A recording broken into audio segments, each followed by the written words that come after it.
On va reprendre les travaux de notre Assemblée générale. Je vous souhaite la bienvenue encore une fois après cette pause café et je donne la parole à Monsieur le Secrétaire général. Merci, Monsieur le Président. Donc, les points L, M et N de l'ordre du jour sont, par leur portée et leur chevauchement, identiques, pratiquement identiques, et peuvent donc être réunis en un seul. À la date statutaire de 15 jours, nous avons reçu une seule proposition d'amendement du statut émanant du comité exécutif. Je crois savoir que le comité exécutif a mandaté M. Saloum Fall pour vous en faire part et la soumettre après à votre approbation. M. Fall. Honorable délégué, je voudrais, au nom du comité exécutif de la Fédération, vous proposer un amendement à un article de nos statuts. Compte tenu de l'étendue démographique et géographique de la ville de Nouakchott, les pouvoirs publics ont décidé de subdiviser la capitale en 3 wilayas. Soucieux de nous conformer à cette nouvelle configuration administrative de Nouakchott et de renforcer ainsi l'option de décentralisation, le comité exécutif a décidé de créer 3 nouvelles ligues correspondant aux 3 nouvelles wilayas. Il s'agit de Nouakchott Nord, qui regroupe les départements de Tayart, d'Arnaïm et Toujouni. Nouakchott Ouest, département de Ksar, Tabrarzena et Sebra. Nouakchott Sud, département Aravat, Elmina et Riyad. Les élections des comités exécutifs des 3 nouvelles ligues ont eu lieu respectivement le 23 et 24 et 25 mai dernier au siège de la Fédération, ici même. En outre, comme vous le savez, au terme des phases finales de la montée saison 2015-2016, les équipes de l'Académie Jeunesse de Riyad et le FC 2 ont accédé le 30 mai 2016 en première division. Donc, au terme de l'article 21 des statuts de la FFRIM, le nombre des membres de l'Assemblée générale était jusqu'à là de 32. Pour accueillir les nouveaux, nous proposons donc un amendement à cet article qui va porter les membres de l'Assemblée générale de 32 à 34. C'est là la proposition du comité exécutif que nous soumettons à votre approbation. Je vous remercie. Donc, au terme de l'approbation de l'amendement qui a été présenté par M. Fall, l'article 21 a été amendé et donc de nouveaux membres sont admis par l'Assemblée générale. Donc, nous invitons M. le Président à matérialiser cette admission au nom de l'Assemblée générale. Nous invitons donc les nouveaux admis à se présenter un à un. Et on va commencer par les nouvelles ligues de Nouakchott, dans l'ordre chronologique dans lequel elles ont été élues. Donc, on va commencer par Nouakchott Nord.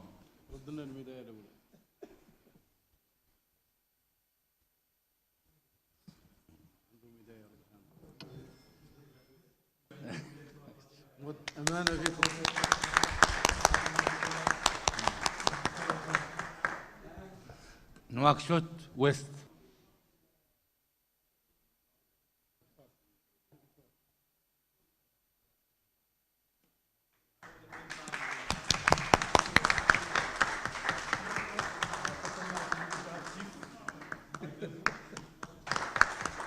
Nouakchott Sud, Sidi Mohamed ou Mohamed ou Likah.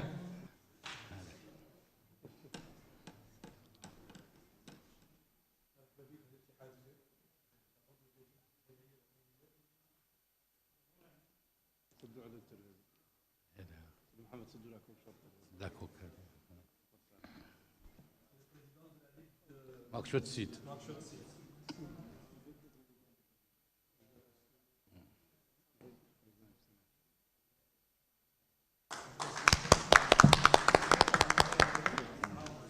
On en arrive maintenant au club Académie Jeunesse de Riyad.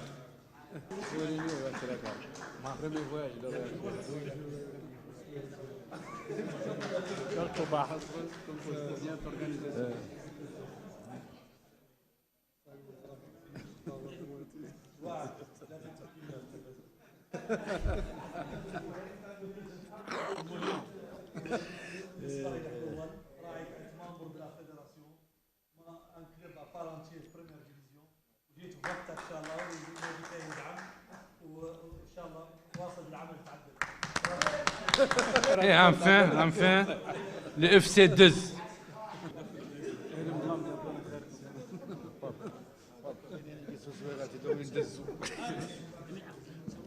Oui, le dernier.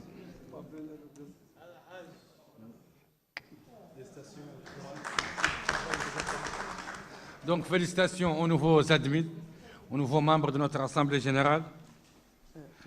Et on passe au point suivant, révocation d'une personne ou d'un organe. Pas de personne d'organe révoqué. On en arrive maintenant au dernier point, la présentation du projet de développement des clubs et des ligues par le président de la FFRIM. Nous invitons M. le Président à faire sa présentation. Bismillah ar-Rahman ar-Rahim. On arrive au dernier point, et très important. C'est la nouvelle vision de la FFRIM pour le développement du football national. Donc, comme vous le savez, notre football, depuis l'avènement de notre fédération en 2005, on avait, comme tout bureau fédéral qui vient d'arriver, on avait l'objectif de développer notre football, développer notre fédération, le mettre dans des bonnes conditions de travail, au point de vue administratif, financier, fonctionnel. Nous avons réussi à un certain niveau, et même au niveau de nos compétitions locales. On a lancé un championnat national première division qui a été assez régulier depuis 5 ans, où nous avons eu à rehausser même les récompenses financières à notre arrivée. On a eu à rehausser les rémunérations des arbitres, des commissaires, des superviseurs à notre arrivée et bien après. On a eu à faire des sacrifices en prenant en charge le transport des équipes nationales, enfin le transport des clubs de première division dans ces déplacements au niveau national.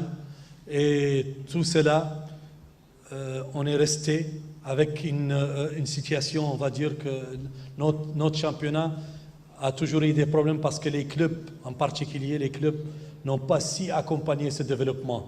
Pourquoi ? Parce que d'un côté, l'environnement ne les a pas aidés. Au niveau, il n'y a pas de sponsors qui les accompagnent, il n'y a pas de société qui les accompagne. C'est aussi le cas pour les ligues régionales. D'un autre côté, il y a aussi, on va dire, un laxisme, voire un manque de dynamisme au niveau des dirigeants des clubs. Et on leur rappelle ça à chaque fois, qu'il faut qu'ils soient plus dynamiques, qu'il faut qu'ils soient plus actifs à chercher des sponsors et à chercher des recettes. On a essayé de s'organiser au niveau même du championnat en mettant à 80% des recettes des entrées du stade au profit des clubs, mais les clubs ne nous ont pas aidés à avoir des recettes parce qu'ils veulent à chaque fois que tout dirigeant, tout ami du club, tout supporter du club, tout joueur qui ne joue pas dans ce match, il doit rentrer gratuitement. Tout joueur qui a connu le stade olympique ou qui a eu à jouer dans un club, il doit rentrer gratuitement. Et ça fait un manque à gagner pour les clubs. Maintenant, notre fédération a réfléchi un peu à tout ça, a vu que le résultat, c'est qu'on a des joueurs moins compétitifs parce que on constate que quand le championnat se joue, au bout de 5-6 journées, on a les 2 premiers ou les 3 premiers qui vont se disputer la première place et la deuxième place, et ensuite les autres ne sont plus concernés, ou les 2 derniers qui vont se disputer les dernières places qui rétrogradent en deuxième division. Donc le championnat est moins compétitif et ça donne des joueurs évidemment pas du tout compétitifs, même au niveau des équipes nationales. Donc c'est parmi les échecs, on va dire. On a une absence totale des sponsors au niveau des clubs. Moins 1 ou 2 clubs qui obtiennent des sponsors de temps à autre. Tous les autres n'ont pas de sponsors et ça amène des clubs qui n'assurent pas la continuité, qui n'assurent pas le même niveau de rendement, niveau des entraîneurs, niveau des joueurs, etc. Ça pose un problème. C'est toujours le manque de sponsors. On a des clubs nationaux qui ne reflètent pas le progrès réalisé par la FFRIM. Parce que quand on voit aujourd'hui notre auguste Assemblée générale, dans quelles conditions on travaille, les images, le siège de la fédération, l'académie, les entraîneurs étrangers et tout ça, et quand on descend vers nos clubs de première division qui sont censés être l'élite, ça ne reflète pas le progrès réalisé par la FFRIM. Donc c'est parmi les problèmes que nous avons constatés. évidemment un football local qui ne reflète pas le progrès du football mauritanien en général. Donc, au niveau de la réussite de cette période, bien sûr, il y a eu des équipes nationales compétitives qui, je le dis bien, qui puisent dans des clubs, mais qui doivent faire un effort supplémentaire plus que les autres nations, plus que les autres équipes nationales en matière de stages, de regroupement, de primes, de tout ça, parce que nos joueurs en club ne travaillent pas assez. Donc, et ils ne sont pas compétitifs en club. On a aussi, c'est le lieu de le dire aussi toujours, c'est des infrastructures défaillantes. On a un championnat qui se joue plus ou moins dans 2-3 stades. Le stade olympique toujours, qui depuis 1983, il n'y a pas eu de changement au niveau de ce stade. Le stade Cheikha, il y a eu certaines améliorations, mais ça reste un petit stade pour le championnat national de première division. Le stade de Nouadhibou qui a connu des améliorations aussi cette année, et le stade de Zouarat. Bon, c'est des stades, on peut dire, qui peuvent recevoir des compétitions nationales au niveau de l'intérieur. L'image de la FFRIM est toujours, elle a toujours souffert du comportement de certains clubs, que ce soit des dirigeants, que ce soit des joueurs, que ce soit des équipes qui viennent avec des équipements qui ne sont pas les mêmes, qui s'assoient sur le banc de touche avec un maillot de Barcelone ou un maillot d'une équipe nationale d'un autre pays, ou même un club qui joue la première division avec les couleurs de l'équipe nationale. C'est toujours des défauts que nous devons régler dans le cadre de ce programme que nous allons lancer, mais qui ont eu à nuire à l'image, pas de la FFRIM, mais du football mauritanien en général. Et bien sûr, la communication, parce que je l'ai toujours dit, nous, à notre arrivée ici à la fédération, on était comme nos clubs. On n'avait pas de sponsors, on n'avait pas de recettes, on n'avait pas d'infrastructure d'une fédération ou même d'une association. Et comment on a réussi à être aujourd'hui là où nous sommes? Vous avez vu nos rapports financiers, quels sont les chiffres que nous avons. Pourtant, c'est le même État, c'est le même pays, c'est les mêmes sociétés qui étaient là. Pourquoi? Le secret, le vrai secret, c'est la communication. On a toujours bien communiqué, on a mis en place cette unité de production télé où on a diffusé les images. Aujourd'hui, un sponsor qui va accompagner le football mauritanien, il est sûr au moins de la visibilité de ce qui se passe. Il n'y a pas un but dans notre championnat qui n'est pas filmé, bien filmé et retransmis au niveau des chaînes de télévision nationales, au moins, si ce n'est pas au niveau international. Donc, en dehors de cela, on a si bien utilisé les réseaux sociaux, le site internet, les rapports FFRIM Presse, et ça a mis la fédération dans des conditions matérielles acceptables. Et c'est ce qu'on appelle les clubs à suivre la fédération dans ce sens. Et dans le programme que nous allons vous présenter, et qui sera bien sûr couronné par un contrat FFRIM Club, dans ce contrat, on va vous appeler à suivre un peu notre politique de communication et marketing, bien sûr, en vous aidant à aller dans ce sens. Donc, quelle est la nouveauté cette année? La nouveauté cette année, c'est que la FIFA a augmenté sensiblement ce qu'elle donnait à la Fédération mauritanienne de football. Vous avez vu notre rapport financier tout à l'heure, où les recettes de la FIFA étaient les FAP qu'on appelle, le projet d'appui financier, était de 250 000 $. À partir de cette année, il passe à 500 000 $. Ça, c'est en dehors des infrastructures. Parce que la FIFA, maintenant, elle accorde plus ou moins 1 250 000 $ à chaque fédération, mais dont 750 000 $ sont orientés aux infrastructures. Il faut faire la requête d'un projet d'infrastructure pour être supporté par le montant de 750 000. Mais nous, ce qu'on peut comptabiliser dans notre budget de fonctionnement, c'est 500 000 $. Donc, la fédération, elle vous déclare qu'elle a 250 000 $ de plus que ce qu'elle avait auparavant. Maintenant, vous avez vu un peu le rapport financier de tout à l'heure. Nos ressources à nous, ici j'insiste là-dessus, sans les recettes des équipes nationales. C'est-à-dire, parce que les équipes nationales, on ne peut pas les chiffrer aujourd'hui. Le CHAN prochain ou la CAN prochaine, le tirage au sort aura lieu que l'année prochaine. Donc quand il y aura le tirage au sort, c'est là où on va savoir qu'on va jouer telle date contre telle équipe et nous allons faire une évaluation que nous allons transmettre au ministère, etc. pour le match bien déterminé. Parce qu'on ne peut pas dire, on peut pas faire des prévisions au niveau des matchs des équipes nationales. Parce qu'un match joué au Sénégal ou en Gambie n'est pas pareil qu'un match joué au Lesotho ou en Afrique du Sud. C'est du simple au triple parfois. Donc ici, vous avez les recettes de la fédération en Ouguiya sans les équipes nationales. Si je dis sans les équipes nationales, vous avez la FIFA 140 millions d'Ouguiya, les sponsors 80 millions d'Ouguiya, l'État 30 millions d'Ouguiya, autres recettes 60 millions d'Ouguiya.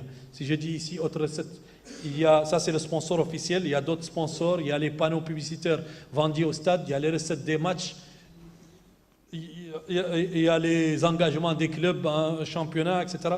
Il y a différentes recettes et ça amène à ce montant rond de 60 millions d'Ouguiya. Donc ici, le total pour être transparent par rapport à l'année prochaine, sans les équipes nationales. J'insiste là-dessus parce que l'équipe nationale, c'est toujours 65% de nos dépenses et recettes. Donc il y a 310 millions d'Ouguiya. La fédération prend pour son fonctionnement 151 750 000 Ouguiya. Et si je dis fonctionnement ici, il faut savoir qu'il y a les salaires, il y a l'organisation des compétitions locales, que ce soit championnat national, première division, deuxième division, les I-17, etc., régional, etc. Donc, il y a ces 151 millions, non, pas régional, parce que régional, ça vient après, 151 750 000 Ouguiya. Et je peux vous dire qu'on a dit à serrer nos dépenses, les diminuer, pour qu'on puisse arriver à faire ce projet, ce qu'on appelle le soutien et récompense au club. Et Ligue, bien sûr. C'est une nouveauté. On a pu mettre de côté un montant de 114 250 000 Ouguiya pour le soutien des clubs et 1 million de 25 200 pour le soutien des ligues régionales. Et c'est sans les 10 millions pour les récompenses de la Coupe nationale. Ce qui fait à peu près 149 millions, 150 millions d'Ouguiya que la fédération a mis de côté. Je dis bien 150 millions d'Ouguiya que la fédération a mis de côté pour un programme ambitieux avec les clubs. Et ce n'est que le début. Donc, ici, vous allez voir, l'objectif que nous voulons faire ici, c'est en fonction des résultats. À partir du 1er jusqu'au, pas le 12e, ici vous avez le 12e, mais le 13e et le 14e auront aussi 5 millions chacun. Et ces 5 millions-là sont considérés comme le minimum que peut avoir un club durant la saison sportive. Et le premier aura 17 500 000 Ouguiya. Le deuxième, 12 500 000. Le troisième, 10 millions. Le quatrième, 9 millions. Le cinquième, 8 millions. Le sixième, 7 500 000. Le septième, 7 250 000. Le huitième, 7 millions. Et c'est ce qu'avait le champion jusqu'à cette année. C'est maintenant ce que va percevoir le huitième du championnat. Le neuvième, 6 750 000. Le dixième, 6 500 000. Le 11e, 6 250 000. Le 12e, 6 millions. Le 13e et le 14e, ils sont relégués en deuxième division, mais auront chacun 5 millions d'Ouguiya. Donc, à partir de là, comme étant les 5 millions, comme étant c'est le minimum garanti que peut avoir chaque club, la fédération peut fournir ces 5 millions durant la saison pour aider les clubs à fonctionner avec. Donc, ce qui nous amène à avoir 5 millions fois 14, c'est 70 millions d'Ouguiya. Paiement par tranche, bien sûr, en fonction du contrat que les clubs ne font pas ça. Ici, j'invite les clubs à ne pas être très contents parce qu'il y a des conditions. Il y a des conditions pour avoir ces 5 millions ou ce plus, parce que ce n'est pas 5 millions. Le premier aura 17 200 000 ou 17 500 000. Donc, pour le minimum garanti, il sera distribué aux clubs en 3 tranches. La première tranche au démarrage du championnat, 40%. La deuxième tranche, 30%. Et la deuxième tranche à la trêve du championnat. Et la troisième tranche avant la fin du championnat. Donc ça, c'est la procédure pour le minimum garanti. Mais je reviens à dire, ces 5 millions, ils sont dans ce montant de 17 millions, de 12 millions, etc. etc. Donc la seule différence, c'est qu'il y a 5 millions avancés durant le championnat et le reste à la fin du championnat, chacun aura son dit par rapport à ses résultats. Mais je le répète encore une fois, il y a des...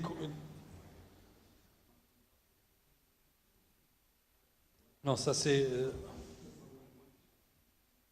D'accord, bon.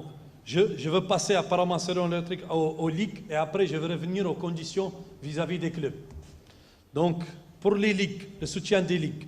Les ligues, vous avez dû constater que depuis 2 ans ou 3 ans, nous travaillons ensemble d'une manière, on va dire, pas assez régulière. À chaque fois, les présidents des ligues viennent, présentent leurs doléances, leurs problèmes. Ils font une réunion avec le président de la fédération qui, lui, à son tour, essaye avec les finances, avec le comité exécutif, d'avoir une partie pour soutenir les ligues. Parce qu'à un moment, on avait présenté un projet à la FIFA de soutenir les ligues en matière de location de sièges, de salaire du secrétaire général et d'une subvention. Mais la FIFA, au début, à un moment, elle avait accordé. Après, ils sont retournés pour dire on ne peut pas payer des salaires, on ne peut pas payer des loyers, etc. Nous, on soutient en matériel, etc. Donc, finalement, au bout d'un moment, nous avons abandonné cette piste parce que, on va dire, nous avons couru, on était derrière ce projet vis-à-vis de la FIFA pendant très longtemps.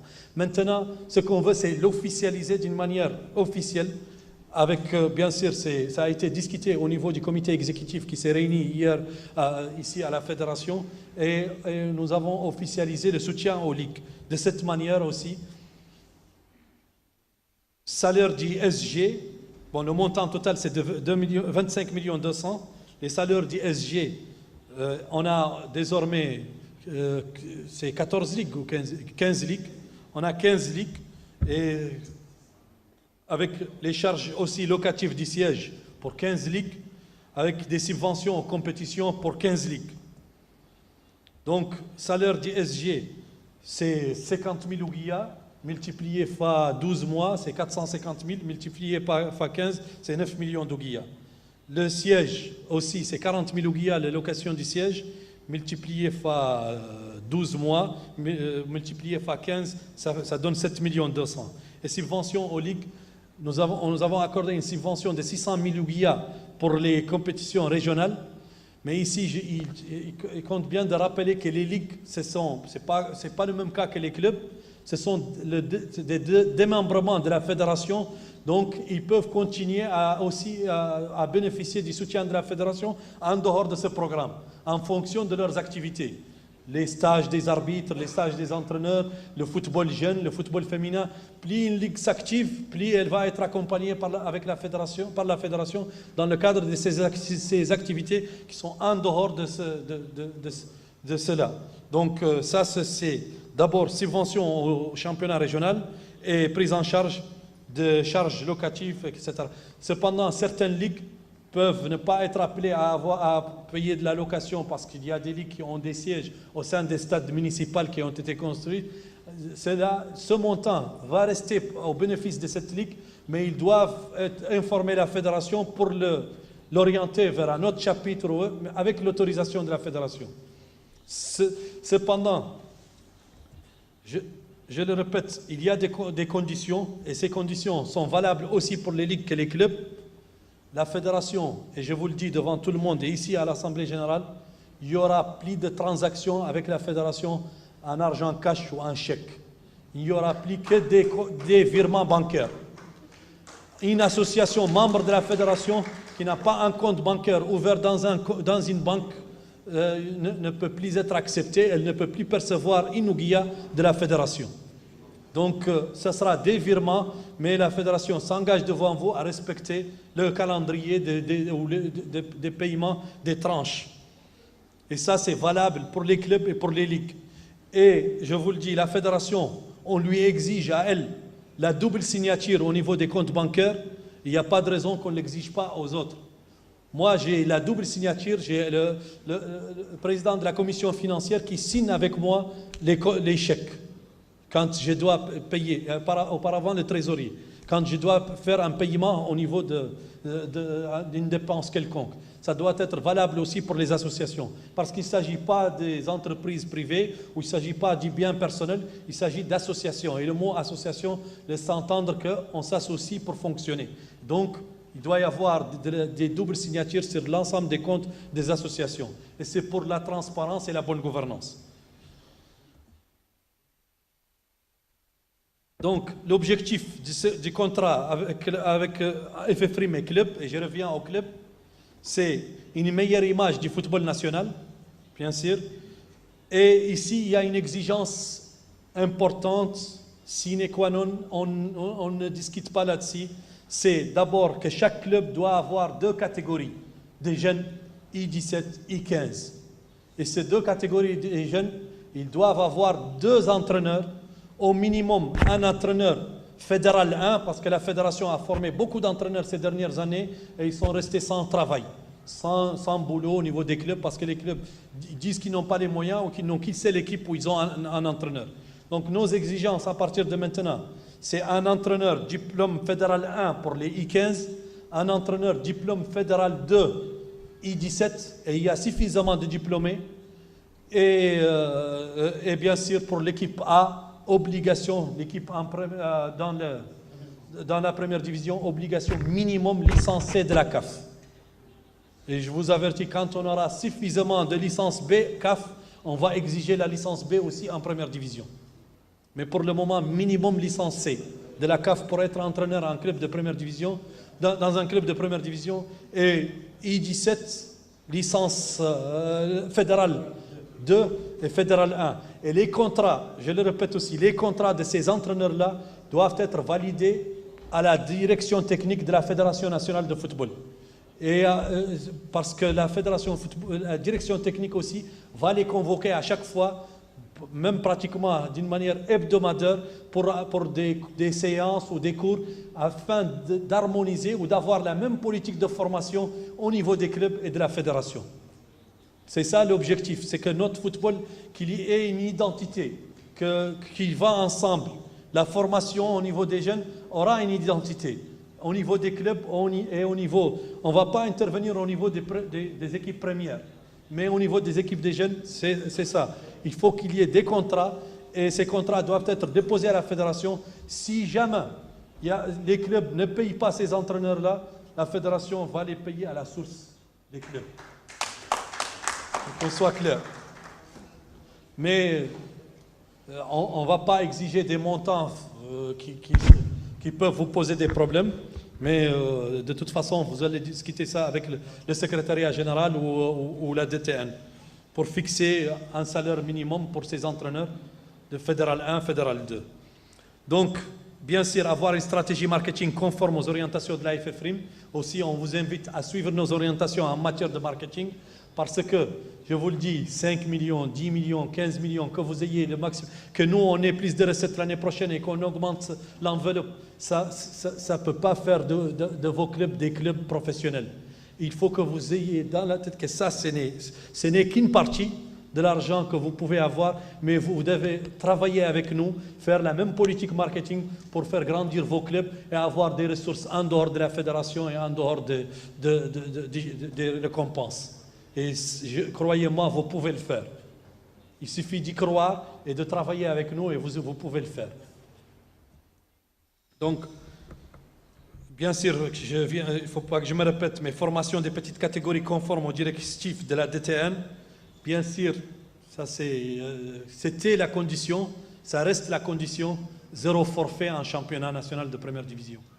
Si on dit 0 forfait, c'est-à-dire que celui qui va signer un forfait sera, selon le règlement, directement rétrogradé en 2e division et amendé.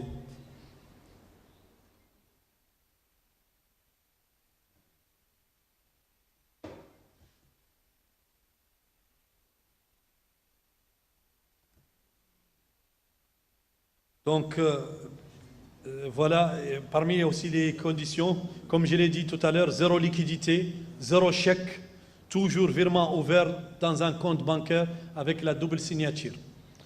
Maintenant, on demande aussi à ce que les effectifs des équipes de première division aient un minimum de 30% d'effectifs des I-20.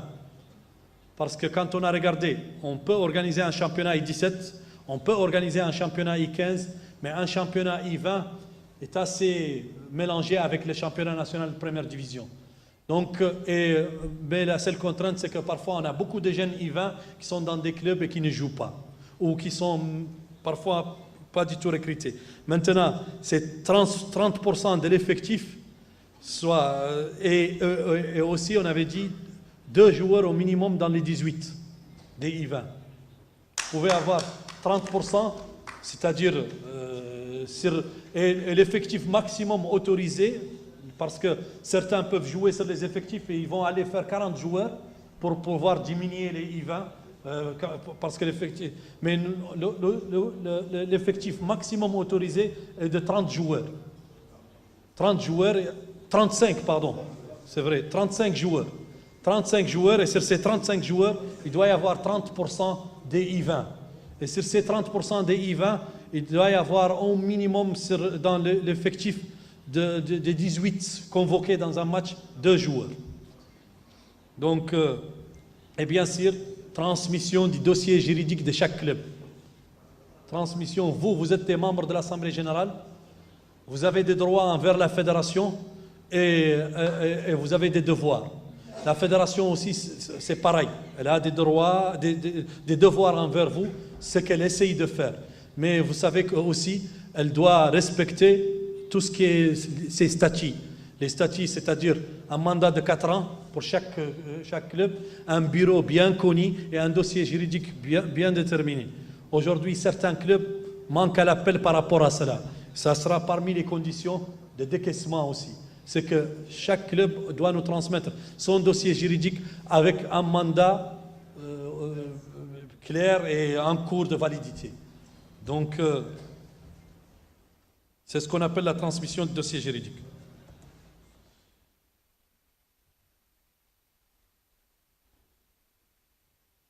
Donc, je reviens aux ligues, parce que aussi l'objectif, c'est une meilleure image du football national.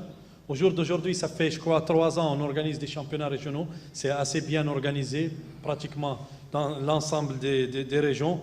Mais on veut l'améliorer, bien sûr. Le respect des procédures, et sur cela, le respect des procédures aussi, ça rentre dans le fonctionnement. Si vous payez un salaire d'un secrétaire général, il faut la fiche de paye, il faut des justificatifs. Si vous payez un loyer, il faut des justificatifs. Et il faut respecter vos procédures internes. Comment vous faites? Parce qu'il faut comprendre quelque chose, et c'est valable pour les clubs.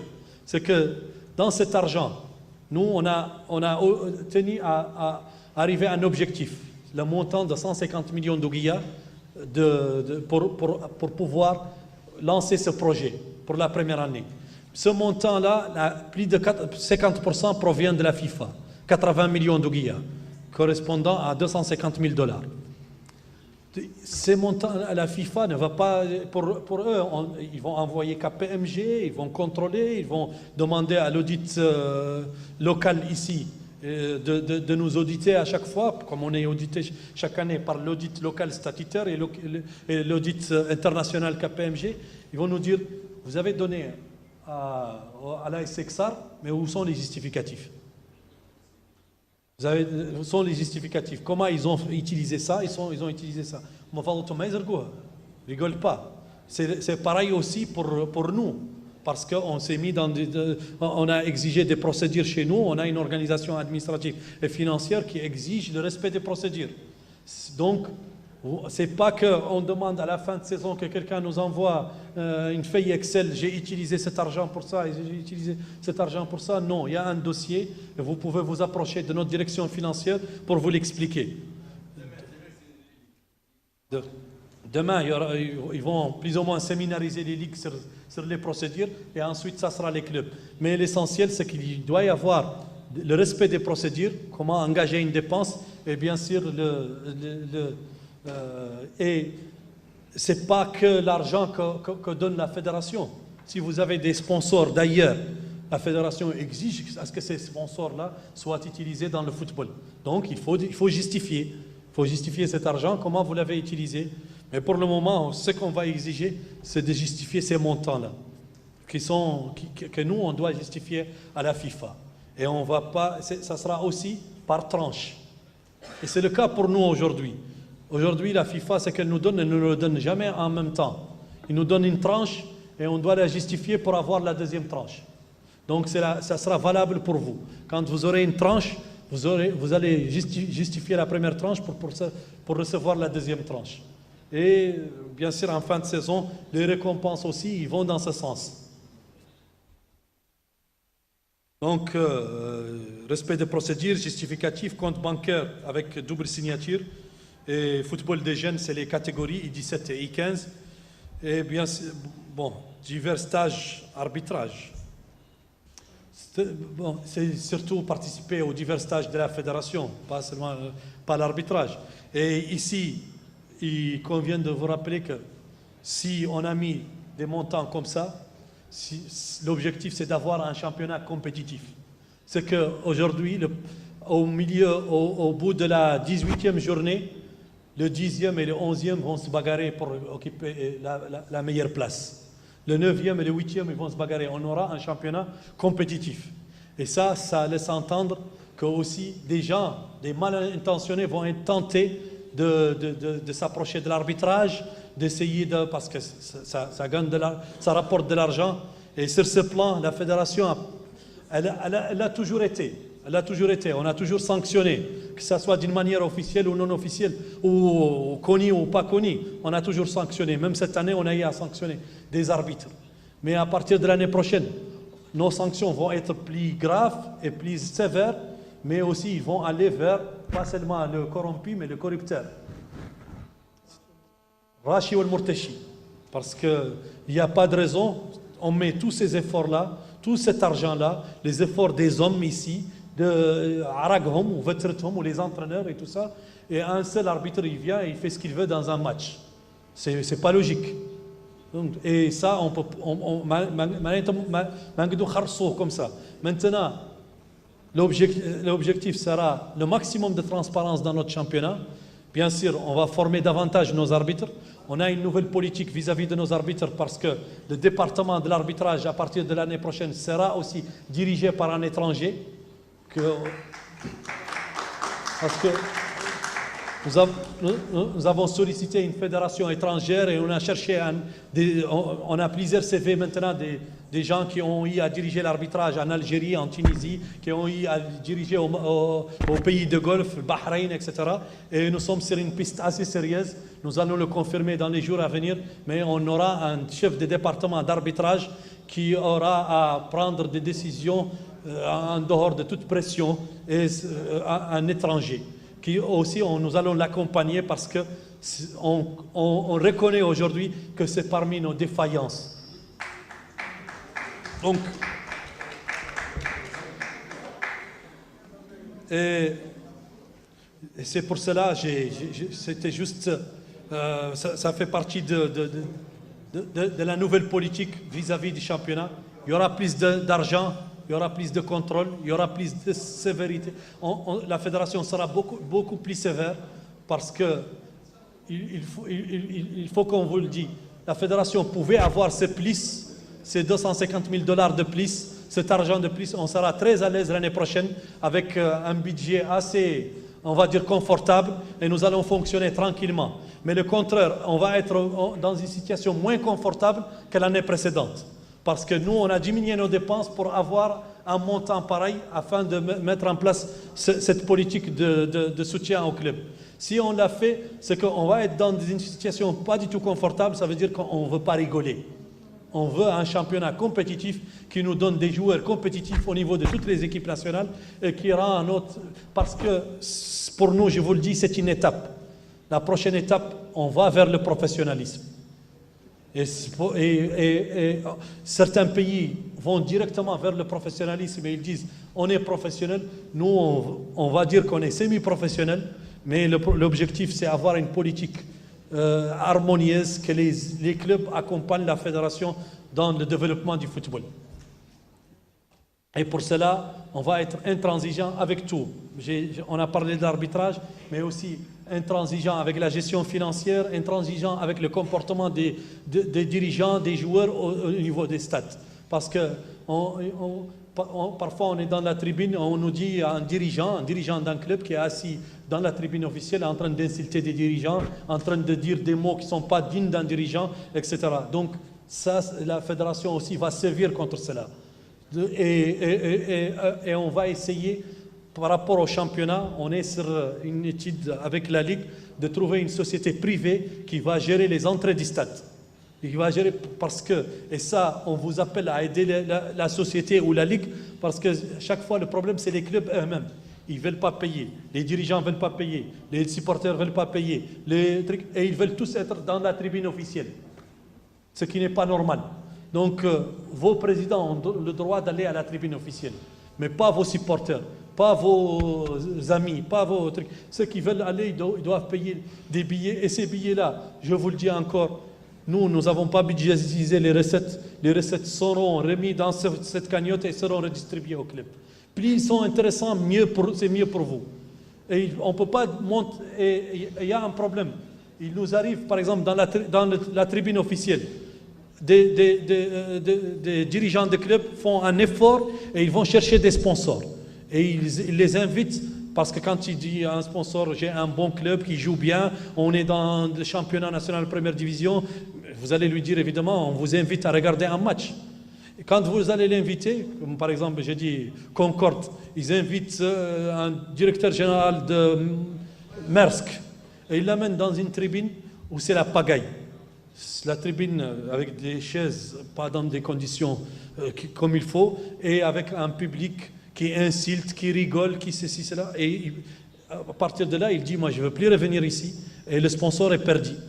Donc, si demain, vous voulez avoir des sponsors, il nous faut des tribunes respectables, il nous faut des chaises, il nous faut des conditions acceptables, et il nous faut un entourage qui sait suivre un match.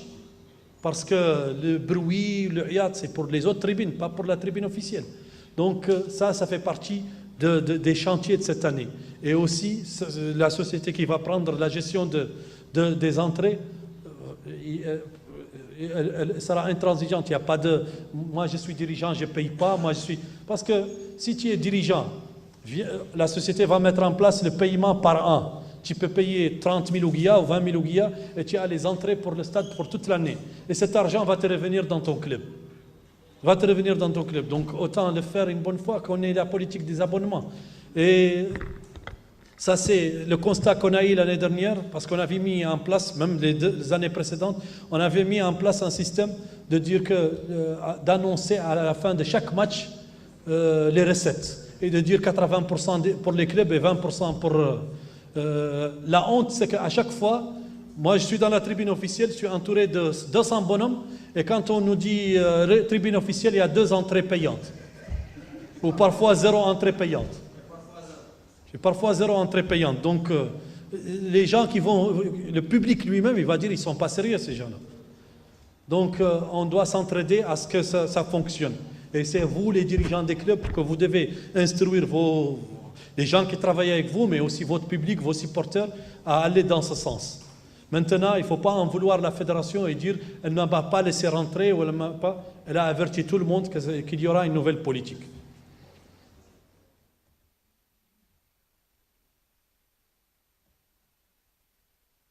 Bon, la dernière aussi, c'est la Coupe du Président. La Coupe du Président, elle avait un montant de 5 millions d'ouguiya pour le vainqueur et 2 millions d'ouguiya pour le deuxième. À partir de l'année prochaine, elle passe au vainqueur 7 millions d'ouguiya, le deuxième 3 millions d'ouguiya, le finaliste. Donc c'est la seule nouveauté qu'il y a par rapport à la Coupe.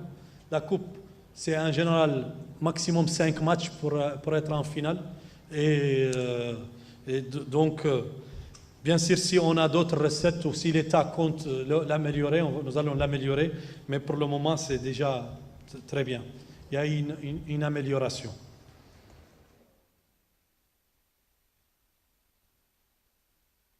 Donc, les objectifs visés, c'est une bonne image, une continuité, une pérennité de nos clubs, des performances au niveau des compétitions, parce que aussi, plus on parlait tout à l'heure de Tevra Zena qui va jouer la Coupe arabe ou éventuellement la Coupe d'Afrique, ou un autre club qui va jouer la Coupe d'Afrique, il faut qu'il y ait des joueurs compétitifs, des équipes compétitives, et c'est à partir d'un championnat compétitif. Parce que si un club comme Tevra Zena ou Concorde ou FC Nouadhibou joue 3 ou 4 matchs maximum par an compétitifs, c'est les duels entre eux. Les autres, c'est une balade de santé. Ils ne seront pas prêts pour représenter notre pays en compétition continentale. Donc, maintenant, je sais que, par exemple, Hassan Kamara va pas laisser un point, parce que c'est de l'argent. Donc, et c'est valable pour tous les autres. Et ça sera un championnat compétitif où il doit y avoir le maximum aussi, je vous appelle à la sportivité, parce que ça ne veut pas dire qu'il y a de l'argent, qu'il faut se bagarrer, qu'il ne faut pas être sportif, et parce que ça va pousser la fédération à prendre des décisions qui sont de sanctionner des dirigeants, de sanctionner des entraîneurs. On aimerait ne pas y arriver.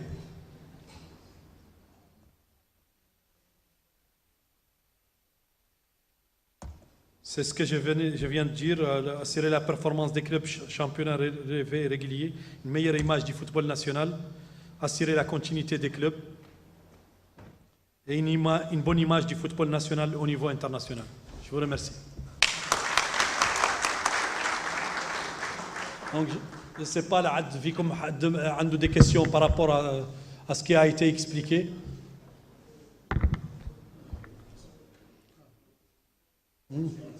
Donc, تفضل.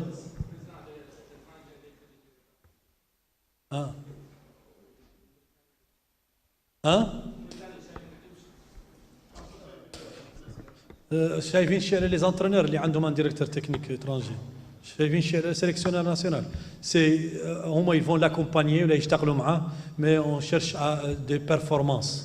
احنا ما لنا هون لكن نقولوا شايفين شيء لحد قايلين علينا نوتر اربيتراج العام ما بقى حد ماشك à tous les niveaux, que ça soit en deuxième division, que ça soit خلقوا des problèmes. Et on l'a dit, نحن نفسنا جمعنا nos arbitres dans cette salle et on leur a dit ça.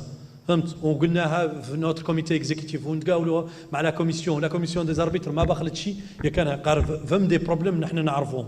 Maintenant, on n'est pas le premier pays à passer par cette étape là. دول في l'Afrique ou دول في الخليج et tout ça, ils ont eu à amener des gens pour le département d'arbitrage من أجانب, parce que au moins ذو ما يعرفوا ذو لا يعرفوا ذو par rapport aux désignations, par rapport les notations, par rapport au développement lui-même, parce que نحن نقدروا نعودوا ما عندنا من الكفاءة اللي نقدروا نجبروا مرقب ياك نعدلوا des formations continues. En tout cas, c'est une politique menée par notre fédération jusqu'au jour d'aujourd'hui. L'aspect technique, l'aspect des sélectionneurs, elle passe maintenant à l'arbitrage.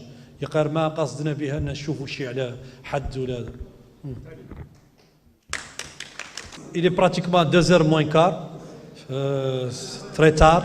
On s'excuse, ça a été très long. On vous remercie d'être venu à cette assemblée générale. On vous le rappelle, l'Assemblée générale de la Fédération est une assemblée statutaire. Elle va se tenir tous les ans.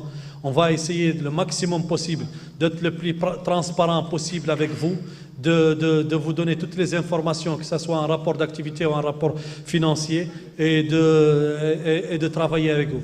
On vous appelle, on vous demande de nous aider, de faire une année pleine de football, et que l'année prochaine, on revient ici pour faire beaucoup mieux que cela, et que les résultats suivent notre football, Inch'Allah, avec votre participation. Merci, la séance est levée.